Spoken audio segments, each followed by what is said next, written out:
vamos a hablar del 25 de mayo. A Tenemos ver. un Zoom con la profesora Rosa Montero. Hola Rosa, buen día. ¿Estás ahí? ¿Qué aparición? Ahí está. Hola Rosa, ¿cómo estás? Buen día. A ver, se te escucha muy bajito y se te... ahí estás más centrada, dale. A ver, habla... ¿Ahí está mejor? Ahí estamos. Gracias, Manu.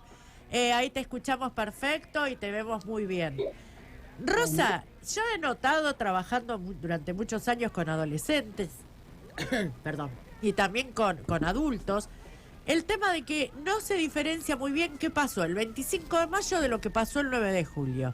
¿Nos contás un poquito? Sí, bueno, hoy Ahí está. bien, para hablar primero del 25 de mayo es que, bueno, es como es un triunfo popular, es como nuestro primer triunfo popular, ¿no? El 5 de mayo, cuando el pueblo que se reúne alrededor del Cabildo, era el pueblo de la ciudad de Buenos Aires, ¿no? Que apoya a la Junta de Gobierno Revolucionaria, que expulsa al virrey Cisneros, que era la autoridad española, ¿no? El virrey Cisneros, el representante del rey, y entonces al estar el rey apresado en España, bueno, con esta coyuntura que pasa en Europa, está ese vacío de poder y la Junta Revolucionaria con Saavedra como presidente, Moreno como secretario y también estaba Manuel Belgrano integrando la Junta.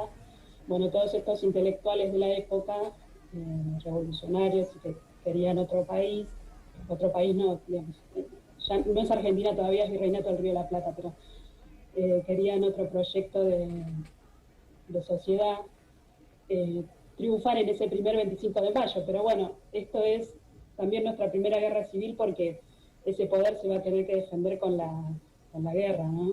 Y es una guerra larga que se extiende muchos años y es una guerra que se tiene que sostener con recursos. La economía del virreinato no resiste tanto.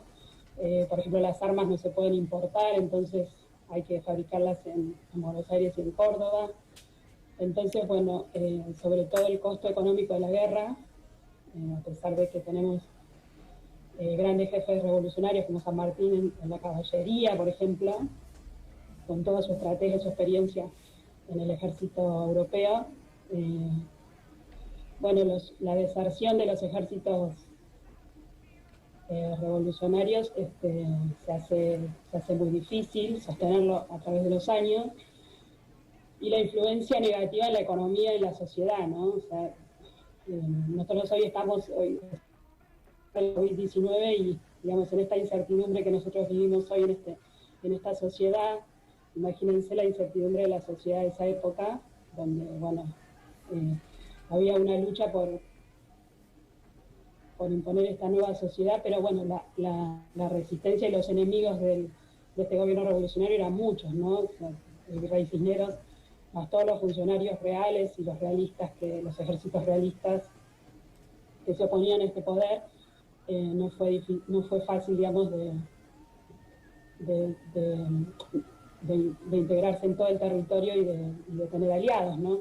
Claro, porque nosotros tenemos la visión de, bueno, el 25 de mayo, el cabildo, ayer fue el cabildo abierto, hoy se formó el primer gobierno patrio, y digamos que eso ocurre, primera cuestión, ocurre en Buenos Aires. ¿Y qué pasaba en el interior del virreinato? ¿Estaban al menos enterados de esto?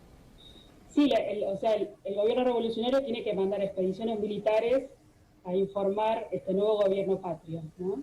O sea, primero se hizo y después se informó lo que ya estaba hecho. Claro, o sea, y tiene oposiciones, por ejemplo, la primera contrarrevolución es en Córdoba, los cordobeses, el Cabildo de Córdoba es opositor, no reconoce el poder de Buenos Aires. Mirá, ya los cordobeses ya venían... Qué jodido que somos, qué jodido que somos. Ya venían goriláceos desde el principio diciendo no, Sí. vamos a los cordobeses, pero bueno, no es casualidad que es una provincia por ahí y venían con una formación virreinal bastante fuerte, Córdoba. Sí, todos, digamos, lo que pasa es que el gobierno revolucionario se enfrenta con eso, con las relaciones económicas y políticas de muchos años, con del virreinato, de los funcionarios reales, que tienen sus relaciones ya establecidas, entonces se va a chocar con esa oposición, ¿no? Claro. No va a ser fácil para el gobierno patrio poder imponer ese poder, no tiene esa legitimidad en el interior. Claro. O sea, Jujuy, Catamarca, Santiago del Estero adhieren a la Junta, mandan hombres al ejército, pero por ejemplo el caso de Córdoba es esta contrarrevolución que surge en el Cabildo, Balcarce y Vieites van, sofocan, o sea, matan a los líderes contrarrevolucionarios. Es una situación de guerra. Es una situación de guerra. Ese 25 de mayo que nosotros en la primaria por ahí lo vemos como una fiesta, al segundo o tercer día de ese triunfo, digamos, se defiende con las armas. Ah, mira. Y escucha, Rosa, ¿y esto se prolonga durante cuánto tiempo? El hecho de estar en guerra a partir de la formación del primer gobierno patrio, ¿hasta de cuánto tiempo finalmente logramos realmente expulsar a los realistas?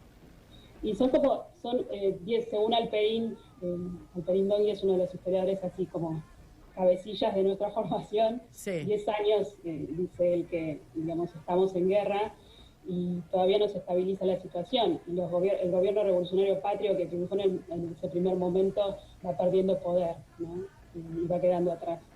Y mientras tanto el rey de España estaba preso en manos de Napoleón, si no me equivoco. Claro, todavía estaba preso. O sea que la situación europea era bastante confusa, pero igual tenía, por ejemplo, el Alto Perú es una gran oposición al gobierno de al virreinato del Río de la Plata y no reconoce el poder de Buenos Aires, entonces el virreinato del Perú, que está en el norte, es el frente norte de la revolución, que tiene una gran oposición, son los realistas los que tienen más poder ahí, ¿no? El ejército realista. También tenemos Montevideo, que es otro frente muy contrario a la revolución, ¿no? O sea, están ahí también los portugueses, entonces no es una situación fácil. Montevideo está muy cerca nuestro, en la frontera con Buenos Aires, entonces también influye ahí en el litoral, en Entre Ríos, divide la sociedad. Las sociedades están divididas en muchos lugares, ¿no? En Mendoza también pasa una situación similar, entonces... la grieta viene de lejos. Sí, la guerra es continua, digamos. No es fácil establecerse para ese gobierno, ¿no? ¿Nos podés contar un poquito de los... ¿Qué tal? ¿Cómo estás, Federico? ¿Nos podés contar un poquito de estos dos muchachos tan controvertidos que son French y Beruti? Porque nosotros tenemos la imagen, en la escuela nos contaron que eran dos pibes divinos que repartían escarapelas entre el público y que eran dos pibes bárbaros, pero en realidad, ¿cuál es la verdad de la historia? Sí, en realidad, bueno, ahí hay algo importante en la revolución, el día, digamos, el 25 de ese famoso de mayo, digamos, el actor más importante ahí son las milicias criollas. Las milicias criollas estaban integradas por ciudadanos de Buenos Aires, que, digamos, el pueblo de Buenos Aires era para que los habitantes de la ciudad de Buenos Aires, los que tenían domicilio en la ciudad, que rodeaban el cabildo, de alguna manera, esa ciudad pequeña, ¿no? Eran comerciantes, eran propietarios y podían votar en el cabildo y ser votados también en el cabildo, ¿no? Entonces, ellos integran también las milicias criollas.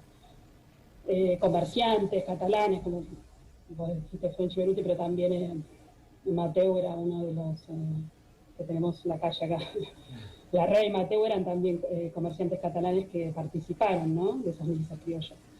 Es un actor importante, ¿por qué? Porque ellos ya desde las invasiones inglesas se constituyen como ese poder criollo que defienden de esa invasión a Buenos Aires, y ya se establecen desde 1907 hasta 1910, son 3 años